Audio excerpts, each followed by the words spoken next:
So welcome back, one and all. I'm hoping we've got thousands of subscribers now at this point. Yeah. I really do. You've got everybody from BCS, everybody from ITAM org, and all the ITAM reviewers as well. They should be plugged in too. Absolutely. Oh yeah, totally. So this month we're going to be talking about the software recycling and optimization process. Now we could have called this the software reharvest. You hate that word reharvesting, don't you? I don't mind it. It's just the grammar Nazis really got on my case with it because they argued that, or their argument was, can you reharvest something, and B, can you reharvest software? And I'm thinking, yes, you can. That's why I called it a reharvesting process. But to keep everybody happy, I've changed it to recycling process. Nobody bitches and moans about using the word recycling. No, well, that's true.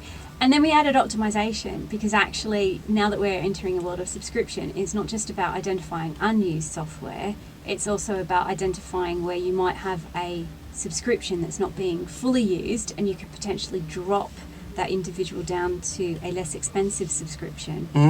So that's why we tacked optimization on the end of it. Indeed. It's a changing world. It is. You've got to keep up. So anyway, software recycling and optimization. Just be thankful we didn't add reharvesting as well. So of course, I just again want to doff my cap in the direction of 1E as well. So thank you very much, guys. You paid part of my mortgage in a former life, and you have a product called App Clarity for desktops, which could. They're not paying us. No, not anymore. Not anymore. So there is software. There is there is software on the marketplace that will automate the removal of software for you if you set policies in certain instances of software. So I've mentioned App Clarity there. I think ServiceNow has a function as well that will do that for you. So again, if you're looking to scale and automate, and make sure that when you do your packaging process, that these software solutions have the ability to go and call on those uninstalled packages to uninstall the software, if it is on-premise software. But a lot of the SaaS products out there now are also looking at automating some of these processes. Yeah. So we saw one the other day, didn't we? Well, it was a few weeks ago now. Zyno? Yeah, which is looking at creating workflows specifically for different SaaS products, which will automate the management of the subscriptions. So, keep an eye open on the tools that are on the market in this area because it's really quite exciting.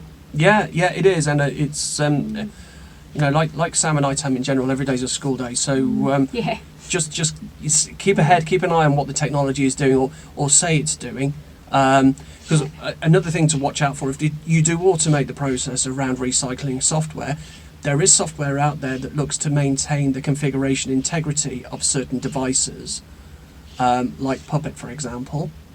So that if you've got 1E removing software one day, Puppet doesn't see a change and see that that's something wrong, and then reinstall the software again.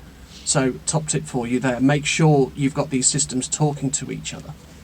And I think there's that feature in SCCM as well. Right. So good tip. Yeah.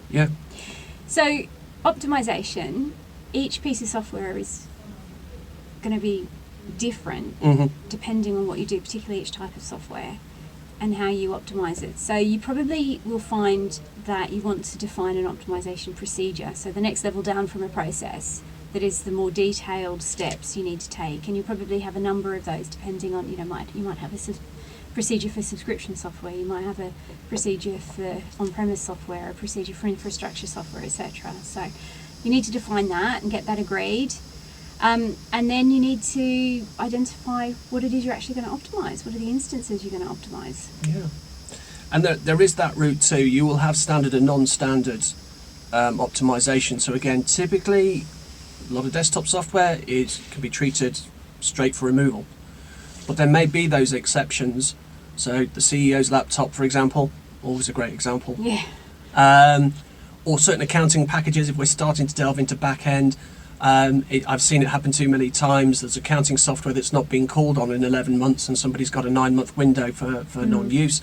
and it comes to doing the books at the end of the year, and they can't do the books at the end of the year because the software's been removed. Panic stations. Yeah, absolutely. So making sure you don't just have this blanket removal or recycling policy is definitely a way forward. Yeah. And this is where actually you need to engage with the business owner, so the individuals who are receiving value from the software. When it's something like Office or a productivity suite that everybody has, then you can probably agree a fairly standard policy for what you remove and when. But then line of business, you need to engage directly with that business owner to make sure that you're meeting their needs. And there may be, again, parts of the organisation like finance that have specific needs, even for bog standard productivity software. So you do need to really be careful about engaging your stakeholders and making sure that you understand how software is being used when you define those procedures. So once we have our schedule for recycling, we can proceed to actually doing the do, as it were, and removing the software.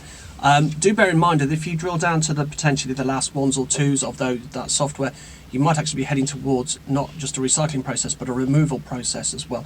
And we will touch on that subtle distinction as to what you do around a removal process in a forthcoming video whenever that sort of gets released.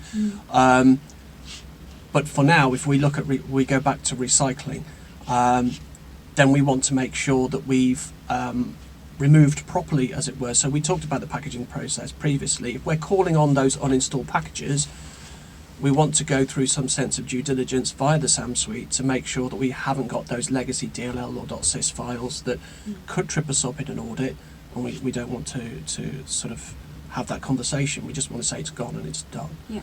So again, that's delivery assurance. This was the word we used for that. Okay, is that in the service management bar by any chance? I don't know, somebody used it the other day and I thought, oh, that's a great word, I'm going to start using that too. Okay. Like we say, every day's a school day when you're in SAM. So it's not just a case to say, oh, we've let AppClarity run through that, or we've uninstalled that software, we've done whatever it is that we're actually going to do. It's then, what are the consequences of having gone through that recycling activity then at that point? And that's where the optimisation can potentially kick in off the back of this process. Yeah. So this process very much feeds into your licensable process because it will free up some spare licenses that can be reused. It also feeds into your renewals process because you may find that as you optimise your estate, you're using the software less and less because it's now getting older and it's becoming legacy. So therefore, you might not need to renew as much of the software, and you can reduce your renewal costs. And it's also a good practice to do that before you do an ELP as well. Yeah, absolutely, Yeah. absolutely. So you cannot do this if you are being audited by a vendor, but if you are doing your own internal assurance, then you absolutely do this as an integral part of that sort of license audit and verification process, which we'll go through. Yeah, don't pay for software you're not using. Exactly. Amen. Yeah. Great. Anything else? I think that's it. That's it, yeah. All right. Thank you. Again, nice See you and easy. later. Take care.